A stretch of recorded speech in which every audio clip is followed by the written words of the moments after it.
Welcome to Catholic America. Today we'll be talking about, is America divided over trans issues? So we're going to dive into some of these topics about sports, education, children's drag shows, gender reassignments, surgery, gender-affirming care, social media and social contagions, and a whole host of other topics about transgender issues. So you guys check it out. This should be a lively conversation. I'm sure we'll get some lively responses.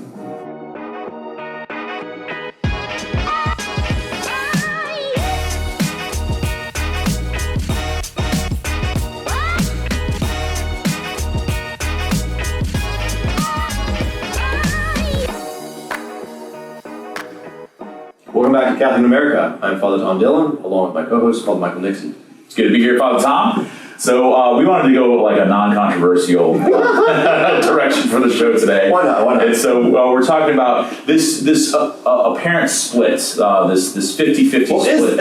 Is there actually a split? Between what people feel about the transgender issues here in America. This is Catholic in America. This might apply to some other countries as well, some other areas. But yeah, so maybe just kind of starting there, is there a 50-50 split, or is it 60-40, or is there, how are opinions kind of being formed about this? And maybe we can just tee off on that, and then we'll get into how this affects this particular culture war or hot button issues. I don't know, that's the thing, is I think that there are other issues that obviously are very clearly split. Mm-hmm. I think that one of the clearest ones is probably abortion. Like abortion and the legitimacy. It's like a 51-49 split. Yeah, it's a very close split. Obviously, Republicans and Democrats, pretty close split. Mm-hmm. But even within, that's why when people say, well, Americans are split, well, obviously we're split, and depending upon, but within the question is how much are we actually split on this issue? Because certain issues we are obviously very closely split.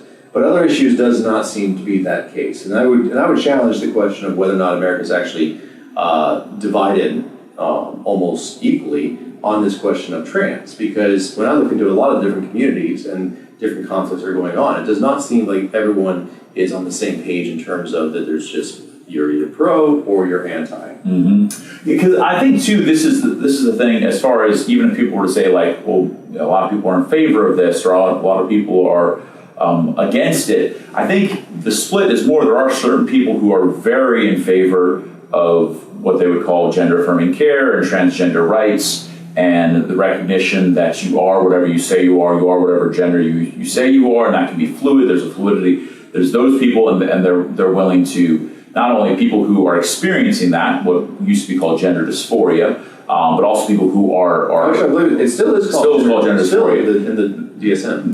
And people, there's also those who are advocating for this as a movement, which is not exactly the same thing.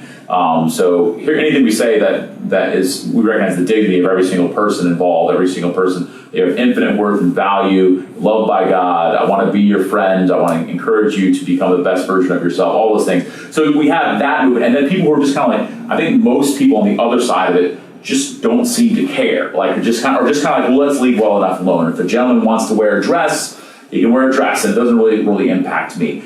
But you have that. Exactly. It doesn't impact you until you have kids. Right. And then the question is, such as what recently happened in the fight, or not recently, it's happening right now, the fight in Tennessee over banning drag shows in public. Because if you're walking through a park, mm-hmm. right, or if you're walking in a public area, do you want a sexually explicit performance being where you have people in drag? And then the question is do you want your kids exposed to that? And and also the other part of this question is, like, in that case, is do parents have a right? Like, mm-hmm. the question also, this gets into some very, very difficult and very obviously heated argument on, do parents have a right to protect? Are the parents the primary educators of their kids, who also have a right when they walk into the public sphere that their kids are going to be exposed to things or not exposed to things based upon their maturity? Mm-hmm. And then, like, what's the culture's response to that? Is free speech something which is like, I can do whatever I want in public, and that there's no effect that this is going to have, as well as that, and then obviously that brings up other questions, is like, is it a bad effect that's having on children? Shouldn't children be exposed to it? Like, so that, I mean, that does, obviously there's a lot of swirling issues in this, where people have very hard or strong opinions. But so I want to, we'll get into this, maybe like some areas, and we'll weigh in from the Catholic perspective for this, about what we believe about gender and the common good, and the rights and dignity of human persons. So this area of sports, where it's coming up a lot, particularly, surprise, surprise, biological men participating in women's sports, saying they're trans men or trans teenage girls, and oftentimes dominating in those sports. Most famous example being Leah Thomas, who's a swimmer who was not that good as, but it was a collegiate men's swimmer, so much better than most people. But was not very high. Then all of a sudden is setting world records for women's swimming. So we have sports, we have education, and who are the primary educators who should make those decisions. We have these children's drag shows that are somehow kind of linked into this as well. It can be very controversial. We have the reality of what I would say so-called gender-affirming care, which leads to gender reassignment surgeries. Happening on persons who are less than 18 years of age. Right, exactly. For minors, as well as hormone treatments or hormone blockers, and just the reality of social media as a social contagion, how it spreads these things. So which one do you want to start with first? You want to start with sports first? We can dive into that. Let's start with sports. Okay, so the controversy here, so people saying, okay, this doesn't affect me, and this is where the divide can kind of all of a sudden become pretty apparent, is where people who identify as a different gender say that, okay, now I should be able to compete in the sports with people of the gender that I identify with, which means you have 6'6" Leah Thomas swimming against women, biological women, and beating them in a lot of cases, sometimes tying, sometimes not beating them, but all of a sudden becoming world class, where it was not world class before that. So all of a sudden people who weren't concerned about this, who are really into sports, all of a sudden become very concerned. Mm-hmm. And when people speak out about it, they are labeled as hate mongers and they're killing transgender people and all these things. But they're saying, like, there's an unfair biological advantage here just for noticing that. They're all of a sudden called hateful, which is fascinating. I think that's also one of the things which has to be kind of addressed. And I think that most people are aware of this. But there's so many emotionally based accusations, right? So this emotional, exaggerative language which is being used to try to make a point. Which is interesting because that's oftentimes also can be a bullying tactic. Is like, I'm going to overwhelm you with my emotions, or I'm going to exaggerate something so much out of proportion. So like, if you stand against this, you're going to make people die, right? Which obviously, the whole question then becomes direct causality, indirect causality. Like, are you directly causing someone to die? Are you indirectly causing this person to die? But if we're taking a stand on issues, but then like you take a stand on certain sins, you're killing people by making this. It's highly exaggerated, as well as that there's possibly no causation between the two. Right. So you have to make a statement like that, you have to prove things. Well, and maybe taking a step back as we look at this as well, we probably should have mentioned it, that one of the main things that's used as why we have to affirm everyone in whatever gender they feel in all these areas is because of the increase of risk for suicide for people who are transgender, increased psychological struggles, emotional struggles, and other things. So we need to do everything possible to stop those struggles and to keep them from killing themselves. Now, recognizing that is, it's important to say if there's a population that's more inclined towards suicide, we need to look seriously at that. We need to also say, does then just opening up all these other areas, does it actually help them and to not commit suicide, or does it feel better about increasing the rates for one? Right. But then two is also in regards to what is the reasons for also why there's an increased suicide? Yes. And that's where there's not agreement, because people are like, well, the reason why there's an increased suicide rate is because they're not accepted. Mm-hmm. On the other hand, from what we can tell so far, at least in sort of the data that I've looked at, as the social acceptance for various different things and the reasoning for it behind it was we want to decrease that. As you had now a social acceptance, those rates don't decrease. Right. And so there's this false assumption, which is that if we do this will cause the suicide rates to drop. And that doesn't seem to be the case. And let's just say anyone who's listening who's tempted by suicide, your life has meaning, purpose, dignity, value. Absolutely. Reach out to somebody, suicide hotlines, you're good. And yes, just putting it out there. So we're looking at sports within this. I think it's interesting, someone like a Joe Rogan, who's not a religious person, not a conservative person. If you're looking at the divide of the country, he would not be on the right of basically most issues at all. Where all of a sudden he started weighing in on this. I thought it was interesting because he's into fighting. He's into MMA. He's an announcer. He's been a fighter his whole life. where all of a sudden you see, and this is ridiculous, having biological men beat up on women basically, and then be applauded for it, be like, this is something beautiful and good. This is some sort of step forward for human dignity that we're saying this man feels like a woman, so he can beat up on women. It's fascinating that all of a sudden it never affected Joe Rogan before, and there's probably other sports fans in these situations where all of a sudden they see, as far as we know, and they see this, all of a sudden they're outraged by this, and they see, okay, well that was a line too far. So it's interesting as a concept where all of a sudden the divide comes up when it impacts something that you know. Mm-hmm. So I would say too, when we look at this, sports being an area where we're having an even playing field is so important. I think I grew up loving sports. You grew up loving sports. Like anyone who's ever played sports or games, the most fundamental thing has to be fair. It has to be fair.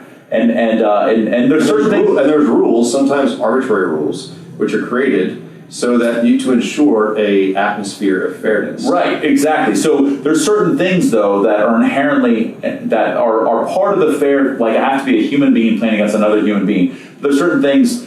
If someone is 7 feet tall, there's a height advantage, which is not going to help them if they're doing floor routine in gymnastics. But it is going to help them maybe if they're playing basketball. So I think there's certain aspects of that, but there's differences between men and women. There's biological differences, and that's okay. That's not a bad thing. And to pretend that there's not is not being compassionate. And that's not getting into gender issues whatsoever. Just right. There's a biological difference. There's within the cellular level, there's differences, and so women do certain things better than men. So recognizing that, the women in my life who I love dearly played sports, and they played and they were good at sports. And recognizing that, but there's a difference between men's basketball and women's basketball, and that's it. And so just recognizing that, and that's okay. That to make it has to be like men's basketball, or has to have some sort of like melding of the two is really, I think, kind of unfair to the accomplishments of women athletes. And so I think that there's also another point though. I just kind of in terms of the ideology. There's also the question becomes, and we know this as priests and confessors, right? But all people really know this general principle. I don't want you to go down the rabbit hole too far in this regard, but in terms of how do I know?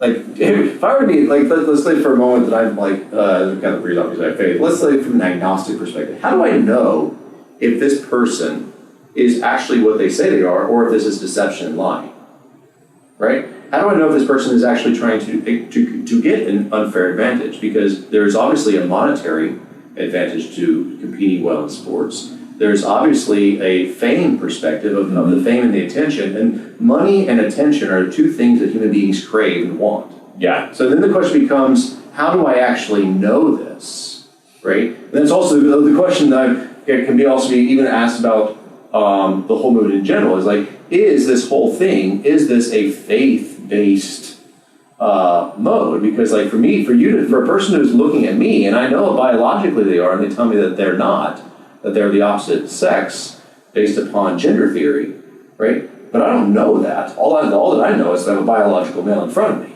mm-hmm. right? So I have to, on faith, right? And we know this as Catholic priests, right? There are certain things I can only believe based upon faith. Mm-hmm. But then the question becomes, is this a faith-based determination that I have to, with faith, believe that? And actually, the same way that I can't impose my Catholic faith upon another person, an atheist or an agnostic, but that I have to respect them in the same way. Like you can't ask me to believe something based upon faith. Right. I believe as a Catholic that the sacraments are valid, and that as a priest I can celebrate, but I can't force somebody else to believe that. I can't say like, well, you have to believe that I have the power to forgive sins, or you have to believe, you can't make me live my life. Right. The same way in which I'd say rightfully so, there's a separation between state and church. Mm-hmm. There has to also be a separation between people's particular faiths or people's particular belief systems, which are also belief systems. Right. Like they're believed. Now, maybe they're real. I don't know if they are or not. I have very strong, obviously, opinions on that. But I'm saying, but it is a faith-based system, and therefore to change laws based upon faith-based systems, I would level the same critique that people say against Christians for trying to influence it is the same thing, is that to change laws, whether the laws be within sports or even more importantly, go to the second topic, which is the topic of parental right and education. Yeah. Because that's a huge one. Mm-hmm. Because children, as we know, like especially when you're dealing with underage children, right, are highly influenceable. Mm-hmm. Highly influenceable by fads. This was something we were talking about earlier, is girls are empathetic. It's like when one girl says something, like they're naturally speaking more empathetic, whereas it was Jordan Peterson makes a point, as well as other psychologists make the point that boys tend to statistically be more task-orientated, mm-hmm. object-orientated, versus girls tend to be more person-centered and more person-orientated. They tend to demonstrate statistically more empathetic emotions versus boys. Right. And so like there's also this notion of how much of all that's going on, especially given popular media and mm-hmm. social media, how much of this is being influenced and driven by social media, mm-hmm. right? As well as by fads. Yeah. And that's actually Pope Francis made that point recently and was kind of like, rejected for it. Specifically like looking at the gender ideology and moving children in certain directions or making it attractive as kind of a fad. He did actually use that word, and people were very upset about that. Let's talk about education a little bit, because this is, again, where it impacts certain people. All of a sudden they care about this now, where it impacts their children, where people, and this happened a lot during the pandemic, where parents all of a sudden were more aware of what was being taught in their schools. A lot of times public schools. It does actually happen sometimes in Catholic schools and various private schools as well, where gender ideology, where people's sexual orientation and transgender thoughts and encouragements that you can pick your gender, that no matter what shape your body has, that you can kind of decide what it is. You might have been born a boy, but you actually are a girl. That kind of like being taught at very young ages within the school systems. And obviously now it's become a very hot button issue. People are fighting back in school boards. People are sharing books. And not just Christians. Not just Christians, yeah. Muslims and secular people are standing up in school boards and reading the books that have been approved and encouraged for children that teach these sorts of things. And that's fascinating to me, just seeing those videos. God bless those parents, because they're bleeping out what they say as they're reading these books for 4-year-olds because they're too vulgar, which is fascinating to me. It's like that shows us there's probably something wrong within this. But anyway, so where it affects education. And then also the thought, as President Biden recently said, it's never just my children, it's all of our children, that we have this kind of collective raising of children. And so more or less saying it shouldn't be up to parents when we teach kids about gender and sex. I mean, the difficult thing in a lot of this is the fact that there's decent core concepts that are behind a lot of these things. So like, are we one human family? Obviously. Yes. Okay. Obviously we're one human family. Do we all have a social investment in each other? We ought to. Right. Yes. There's also philosophies and there's religions who'd say no. But I think generally speaking, cross board, especially from the American value system in our history, like we do believe that we have a vested interest in each other. That's part of us as a nation. So like you have these general ideals, you have these general values.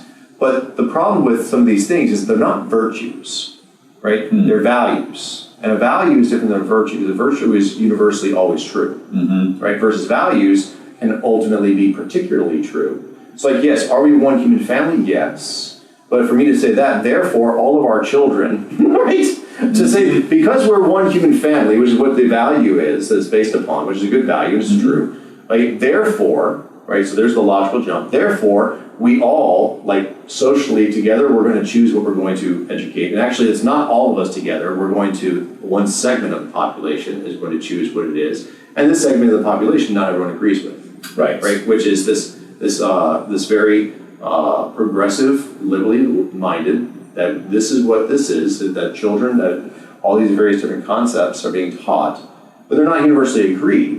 Right. So none of this is saying individual teachers are bad or anything else, but it is just being realistic as well. That we're saying that we are the ones who educate your children. The we is actually a very select group of very progressive, a very liberal, whether it's teachers unions or the certification processes or education schools and colleges, overwhelmingly would be in favor of gender affirming care. Every single LGBTQ rights and concession would overwhelmingly be in favor of. If you're going to ever talk about marriage, you have to talk about gay marriage and every other variation of that. So just kind of recognizing this, because I think it gets pushed across. It's teachers that are doing it, and again, every teacher that I know. And that's the thing is, from the teachers I know, not all teachers agree with this. Oh yeah, man! I would say everyone that I know who are seeking to be, they're doing a lot for a little. That seems to be a much more clearly divided issue, where you have teachers who say this and say we should and should not. And the ones who are driving this. And again, the powers that be within this, as far as curriculums and other things, seem to be they're not like, well, what do Christian teachers have to say about that? Their voice should be heard in the formulation of this curriculum about gender. Or what do Muslim teachers have to say? Or what do Jewish teachers have to say? Or what does they're actually being told you have to keep your religion out of this specifically, while they're putting forward an ideology that I think, as you said, is more like a faith-based ideology. Here's all these ideologies and they're all equally valid, and that's not agreed upon. Right. Like that's this syncretism, which is that we can make all these religions and all these different value systems perfectly in sync. There's direct contradictions between various different systems of belief. So I would say the Catholic understanding of this is always the Church's teaching has been that parents are the primary educators of their children, and any system of education should augment that education and fill in the places where there are gaps, because not every family is capable, because of brokenness and other stuff too, of conveying virtue, conveying truth, conveying work ethic, conveying all these sorts of things. That is up to the school. I want to pause for a second, because there have been systems and there have been societies who have taken the opposite perspective, which is that parents are not the primary educators, are not the primary protectors and nurturers of their children, but that the state is the one who is the better educator and teacher of children, not parents, right? And the two systems that most immediately historically come to mind is what? The German state during World War II. Mm-hmm. Fascism, communism. Okay, and then communism, yeah. Right? Where you had Hitler very clearly was having children report on their parents, right? Mm-hmm. And then you had the Soviets. The Hitler Youth became and so like that's why people are like, as people who are more conservative minded are called fascists. And at the same time, like the question is like, these are practices that were practiced by fascists and by totalitarian states. Right. And so like these are very concerning, because from what we understand, what works, especially in the democratic world that we've lived in, which has been successful, is that parents are the primary educators of their children. They have a right and a responsibility, not just a right, they have a responsibility to protect and to nurture their children until those children are at the age of adulthood. Right. And so like for another person to come in and undermine that is to undermine, and this is not a theological point, this is a philosophical point. This is just based upon reason. That I have a right and a responsibility, and if I don't do this, the state also, we have laws in the United States where when you neglect your responsibilities. Yeah. And there's a civil punishment for neglect. In the same way, like now we're asking parents to legally abdicate all responsibilities for their children, and that's not, it doesn't work. And then on the federal level too, obviously there's reports and I'm sure there's all sorts of things of parents complaining, being investigated by the FBI, retaliation for this sort of thing of parents stepping up into these areas, which gets a lot into the government overreach. And to me is the Catholic Church, going back to, always says that government should be as small as possible, should take care of the most localized things as possible. And so all of that would be a huge overreach. And it's very troubling, just as we know history. We know the history of the 20th century, but to speak of all of human history, that every time that the government takes and says, oh, I'll do that for you, we'll take that from you. There's always problems with that. The funny thing is, like, in America in general, both on the far right and the far left, and everyone who falls in between that, like, everyone is highly critical, obviously, of like the Chinese state, and I think like rightfully so, because we see things about camps, reinstruction camps, which we obviously everyone across the board is like, what's going on in these camps? What's going on in these things? We're saying the government is brainwashing or possibly brainwashing their citizens to believe their version of history, and the difficulties that now rises with a possible invasion of Taiwan as they try to stamp out all alternative histories. But then the same point, like, we're so critical of the Chinese state for doing this, and yet we are also looking at these things starting to creep into our own society, which is very troubling. The big thing with this too is when you get into the coerced speech, which again, was kind of what catapulted Jordan Peterson to the front, as a lightning rod in Canada, was he was against coercing speech, basically saying that you had to use someone's preferred pronouns, making it a criminal offense to not use someone's preferred pronouns. And it's interesting. I would love your opinion on that. 'Cause for myself, I would say as a rule, it would be something that I would be against enforcing that. Like that, to have to have the fiction of saying that someone is the gender that they say they are rather than their biological gender. Now, within a conversation of someone that I love and I'm trying to meet them where they are, I'm not going to refuse, if they say their name is one thing, I'm not going to refuse to call them that. Out of principle, I'm going to try to be as respectful and engaging with that person as possible, while also not trespassing the truth. To say someone's a boy when they're not a boy, or to say someone's a girl when they're not a girl, is not loving. So there's a tension within that on the personal level, but definitely when you start to see it happen systemically and government enforced, that's very troubling. And I'd return back to the same thing with the faith-based. For me to believe that would mean to take this person on faith. And I frankly think that legalizing that and placing that into a legal civil system creates a new type of theology.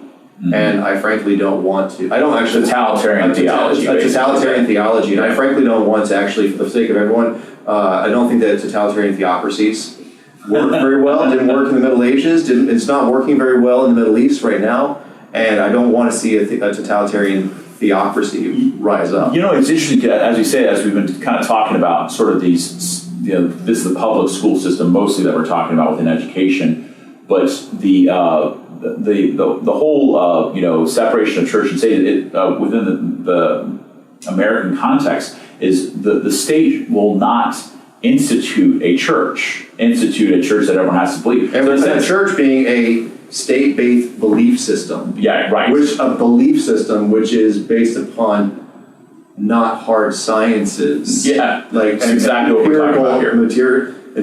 Material and empirical methods and things like that. And I'm not, like I said, I believe in things outside the empirical method, but I'm not going to force that upon another person. You can't prove this to me through a rigid empiricism. But I'd also say this. I mean, this is one of my. You asked for my thought. Maybe I don't want to go too long on this because we only have a limited time. But I do find it interesting that what I see in some of this is the loss of boundaries also in in psychology. And what I mean by this is that it's always been a long-standing practice that when people were experimenting in psychology, where people, like, one way that you can treat someone is by trying to treat a person for their disease or for their disorder, mental disorder, right? You can do that by telling them that they're wrong and then giving them some way of trying to rehabilitate them.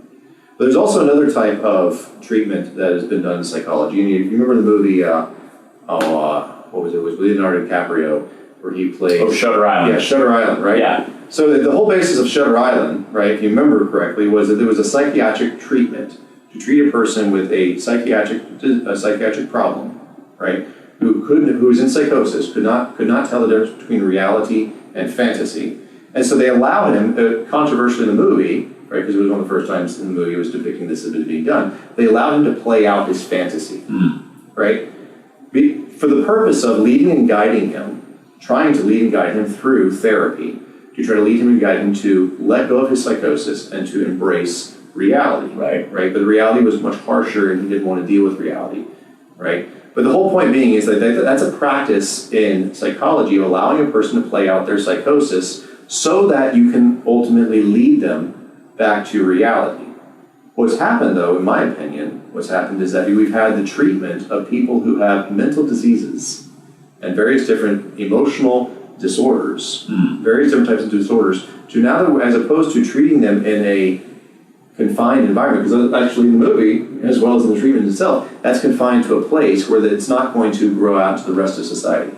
But now we're having this massive social experiment of allowing people to play out their different forms of psychosis, different types of loss of their ability to recognize reality, but now as opposed to treating people who have very real problems, now we are championing. Right. And now we're changing, now as opposed to actually living in reality and helping other people to come into an actual reality, now we are entering into the non-reality. And that becomes psychologically, spiritually, very chaotic. And that's what I think that we're seeing. I think we're seeing a lot of chaos because, frankly, like this is not real. We're shaping reality based on the subjective experience of individual persons rather than the truth of biology, of everything else that's involved. So we'll say a word on this, just because this is coming up a lot. There's lots of controversies. Tennessee, I just attempted to pass a bill and was overturned about drag shows, and this is men dressing as women, and almost universally, again, I've never been to one of these, but all the depictions and things on the news is in sexually explicit ways, kind of like an exaggerated feminine sort of caricature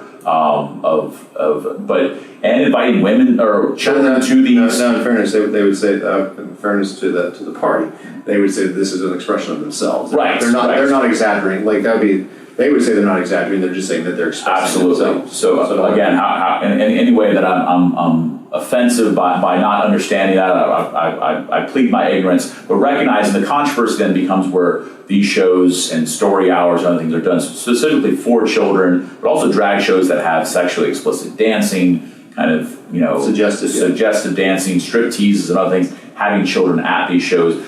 So again, this is where this affects people, and they start to get angry about this, where they never would have maybe, wherever that, the divide between those who are for trans rights and those who are against them, most people just didn't seem to care. All of a sudden now they do care profoundly. So what are some of just your thoughts on that? I mean, we've had a rating system in media, in TV, and things like we had G, we had PG, PG-13, R. Progressively, those boundaries. I mean, going back to like the 1980s, 80s and 90s when we grew up, like, and now you watch the things that are PG-13 now, you're just like, what? And we've seen this gradational decline in values and morals and what we hold as being important. And the whole reason for why we have a rating system in general is because there's a commonly accepted that not everything is appropriate for every age. Right. And in the public sphere, right, it's not just about individuals' expression. It's about creating a common society of what is appropriate, what is the common good. What's the common good? The common good should never be outweighed by the particular individual good, because as a common people, we have to be respectful of other people's differences, but at the same time, those differences can't undermine the very society itself. That's why there's a common good. That's why we recognize that there's certain things that are not appropriate for adolescents. There's certain things that might be appropriate for an adolescent, which would not be appropriate for a 3 or a 4-year-old. And likewise, what an adolescent is mentally and emotionally capable of understanding is not appropriate. Is not the same as a teenager, and so forth and so on. That's why we have different stages of development, right? So in the same sense, like exposing children to things that they're not psychologically, emotionally aware of, and that's actually, it can be very damaging, and if it's done in an intentional fashion, that's called grooming. Right? Because you're trying to brainwash them to be exposed to things that they're not yet psychologically and spiritually aware of or even know, and that's why you desensitize them. And we've seen that within TV. That's a major, obviously, component of all media in general is the desensitizing nature of TV. Look at what's going on with video games. I love video games, I play it. But I also know this, I have been desensitized to violence through video games.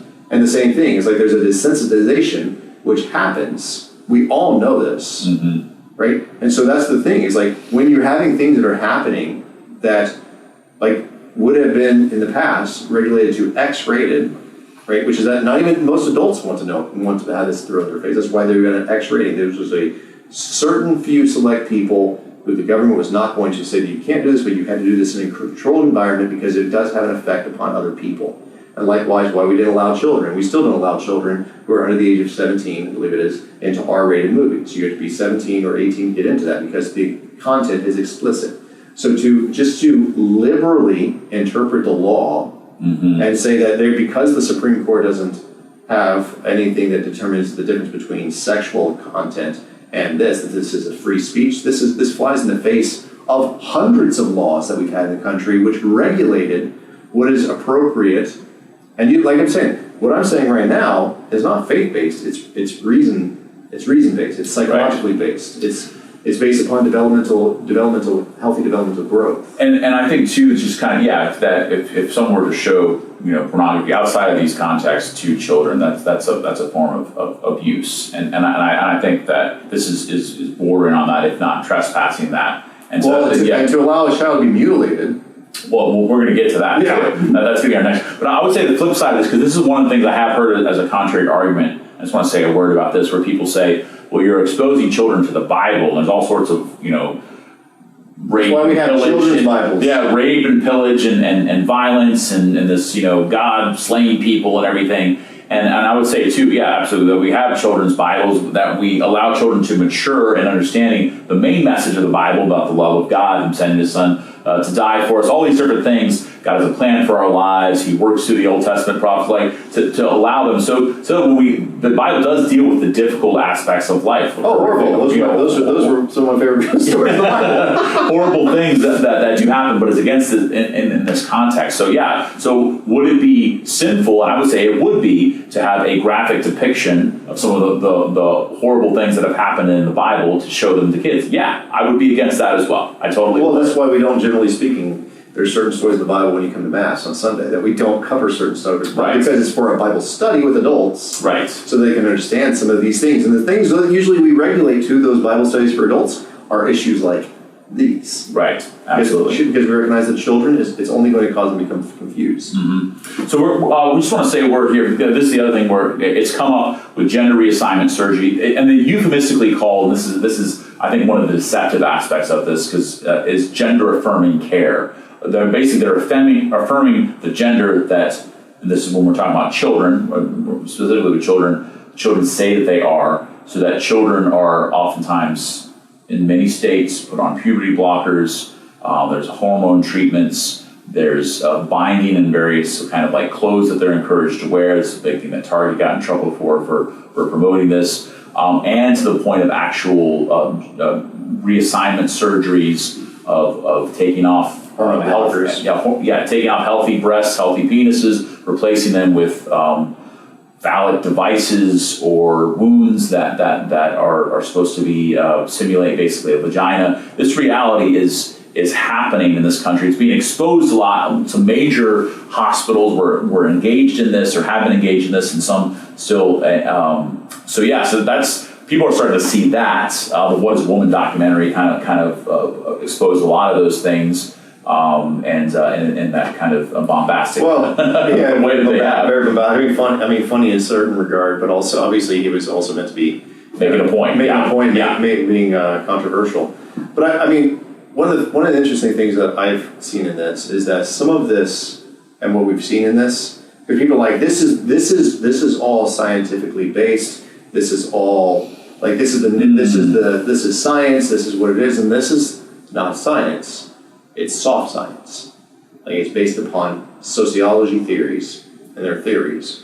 It's based upon controversial practices in psychology, right? It's based upon ideologies, right, of a more progressive liberal bent. But the other problem that I see, because they're like, well, we know more today than we did in the past. That's what's being said. We know so much more now. we didn't understand psychological disease as we understand it now. That itself is controversial. But two, if you compare what's happening right now, it's like, people are like, well, no, this is just, we're helping these people. We're helping them to experience it.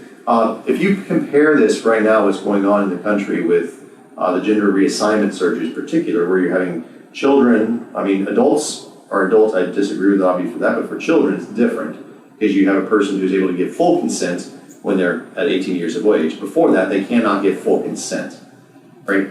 So in this sense, but the same thing happens is like, if you compare what's happening right now to the lobotomy movement, like when that was the cutting edge, this is how we're going to heal people, this is how we're going to treat people, and like they started cutting off pieces of people's brains, and they're just like, well, this is solving the problem, and now they're a better person, right? And now it was only after 20 years, 30 years of lobotomies that people are just like, what is going on? You are cutting out people's brains. Right. You're cutting out a healthy thing because of various different things. And so you compare that, there's a lot of parallels and contrast between the two movements. I'll give you another modern one that's internationally decried is female genital mutilation in Africa.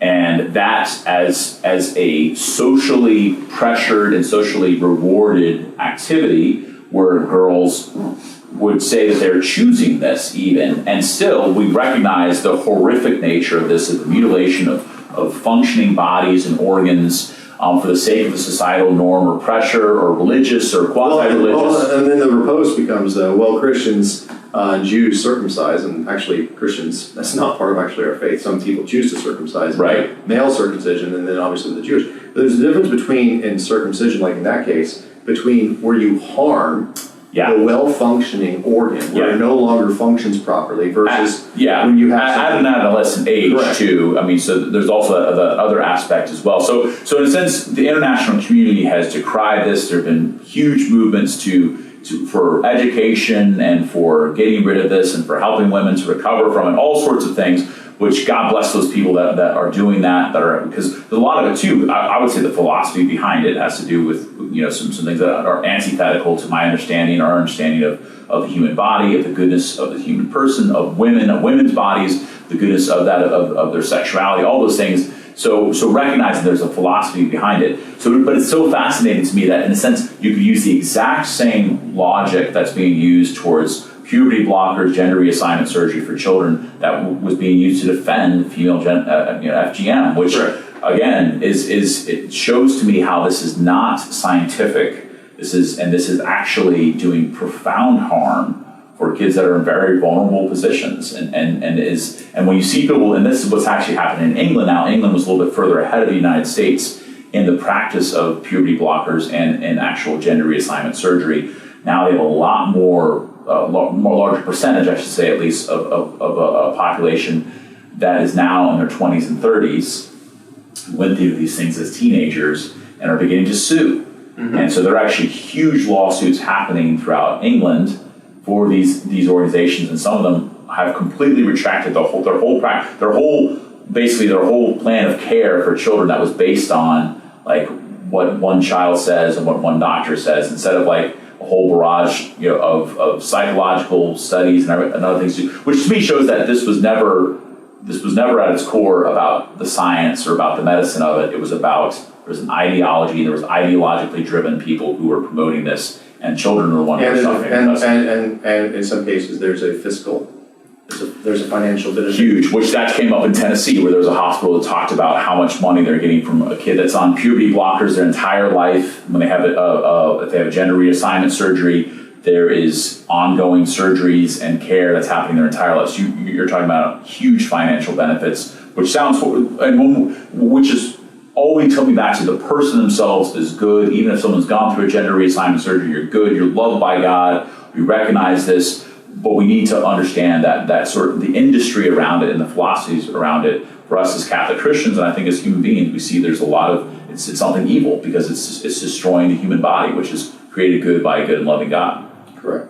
So this last thing that we'll end on is just the social media and the social contagion here, because I think all of these things, when we think of the divide, maybe the divide gets exacerbated by social media, but we also see that the tendency of these sort of issues and movements to spread and to inflict inflict themselves or infect, so to speak, society is huge. And the fact that we have children that are spending most of their time being informed about their gender, about their identity. If you feel uncomfortable in your body, there's a reason. It's because you're actually not the gender that was assigned to you or something else. You have people that are intentionally telling this to kids. You have people that are giving the opposite responses, being deplatformed and taken off of these. Like that to me is showing there is a huge social component to this, and that needs to be taken seriously. Particularly, I don't think any kid should be on social media until they're 27 years old. I personally got rid of a good chunk of almost, I think,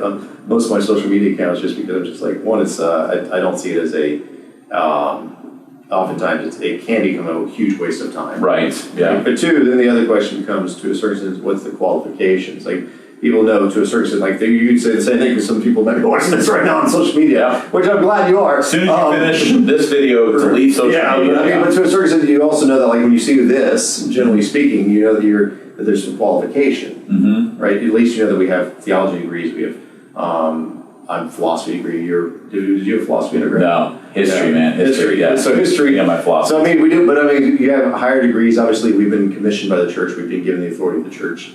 But like that's the thing is like when you're looking on social media, like how many young people today are informed by Reddit? Right? And Reddit. How many people today are informed by blogs? By any? There's no qualifications for the most part, and that's the whole reason for it. It's also why the way in which people behave online is far different than they behave in actually in real life. Because when you're hiding behind a screen, like it's much easier to be unkind and uncharitable as well as to rant and say whatever you want. Right. And that's the thing, is like you have other people who are saying whatever you want, or you have people who are crazy who are writing whatever they want. As we know that people who are crazy want to be heard more than anyone else. Like when you look at all the different like outbreaks of violence. But so when you see these various different things, but a young person who's looking at all this wide variety of information that's being equally presented to them, all that it takes is a click, they don't have oftentimes the cognitive skill to look at, okay, what's first source, what's second source, what's third source, and so to expose them on and social media, as well as the media in general. That's why one of the primary responsibilities of parents is to monitor what their child is consuming physically and intellectually, and emotionally. Because we consume things, as you know, as we all know, you consume physical food. We also consume intellectual ideas, and we consume things of a relational element level of the heart.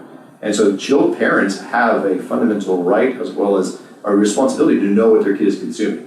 Yeah. And that becomes very almost impossible if a child has complete access to... Or even limited access to social media too. I would say as well that recognizing that none of these things are neutral, that there are ideologies behind them. I mean, you open up YouTube, you open up TikTok, you open up Facebook.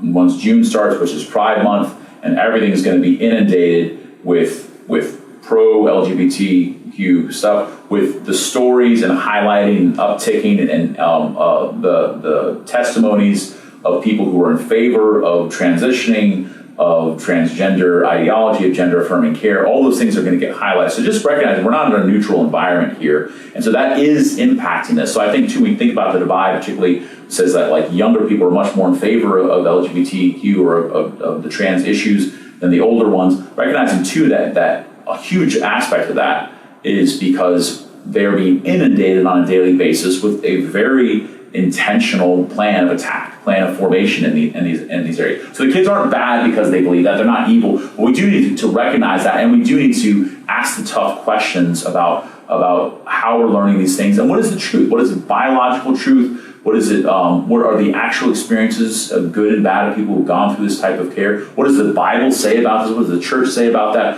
Because the church has been dealing with these issues and has a beautiful body of teaching. Maybe we can end there. It's just maybe encouraging people, wherever you are on these issues, if you hate what the church says about gender or love it, or there's divides here in your own family, to get to know what the church teaches about gender, which is really beautiful, about the complementarity of men and women, and that God has created us good, that our bodies make sense because they're made in God's image and likeness. We're made for communion, that all that's inscribed in our very bodies. That, to me, is the antidote to this reality that we're facing. So a lot that was said, maybe some of that was said perfectly, imperfectly, but I think that recognizing the divisions there, maybe it's not as clear cut within our country between people who are for the trans rights and people who are against it, or people who are for biological sex and people who are against it, however you want to label those things. But I think every single person needs to ask the difficult questions, needs to look at what the church teaches on this, because there's some good stuff there, and to allow it to challenge us. So hopefully this is a helpful conversation for y'all. Thank you so much for tuning in, Catholic in America. Until next time, we'll see you soon.